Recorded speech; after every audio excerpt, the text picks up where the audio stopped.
भैया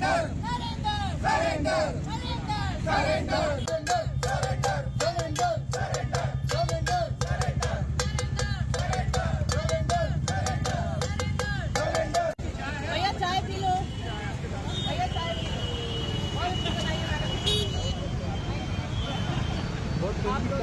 चाय पी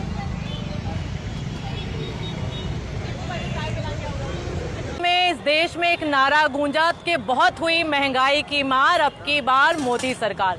12 साल से लगातार गैस के सिलेंडर के दाम बढ़ाए जा रहे हैं।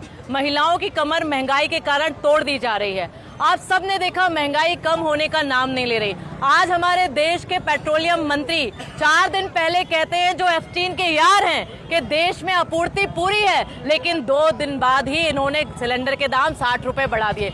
कमजोर विदेश नीति के अब खामियाजा इस देश की आम जनता को भुगतना पड़ रहा है। और मुझे लगता है मोदी राज में जो महंगाई है वो इनकी डार्लिंग बनकर भारतीय जनता पार्टी की गोद में बैठ गई है। क्योंकि कांग्रेस के समय जब 450 रुपए का सिलेंडर मिलता था तो स्मृति मैडम सिलेंडर लेके डांस करती हुई नजर आती थी। आज 1000 रुपए से ज्यादा का हो गया, लेकिन भारतीय जनता पार्टी के लोग बोलने को तैयार नहीं है।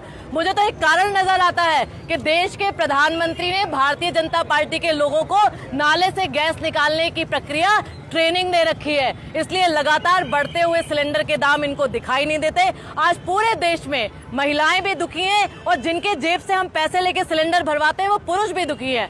जिस औसतन स्तर पर लोगों की आय कम होती जा रही है, महंगाई लगातार बढ़ती जा रही है, इसलिए आज हमने उज्ज्वला की पूजा कर कर यहाँ पे मोदी जी बहुत रो रो के बताते थे कि मेरी माँ बहनें धुएं की में अपनी आंख खराब करती हैं, लेकिन लगातार सिलेंडरों के दाम बढ़ाकर आपने एक बार फिर हमें ये चूल्हा जलाने पे मजबूर कर दिया। देश का प्रधानमंत्री अपने आप को चाय वाला कहकर प्रधानमंत्री बन गया। वो इसलिए बन गया क्योंकि 70 साल इस देश में कांग्रेस का राज था, लेकिन यही प्रधानमंत्री के राज में 12 साल में पढ़े लिखे लोग डिग्री वाले आज चूल्हा फूकने को मजबूर हो गए हैं। इसलिए आज हमने ये विरोध प्रदर्शन किया था। हम बात आपसे करना चाह रहे हैं, इस देश में जो मंत्री बैठे हुए जोकरों की सरकार है, वो इसलिए क्योंकि विदेश नीति की बात करो फेल है, किसी सब्जेक्ट पे बात करो मौन धारण कर लेते हैं। यदि आज मनमोहन सिंह देश के प्रधानमंत्री होते तो न गैस का सिलेंडर का दाम बढ़ा होता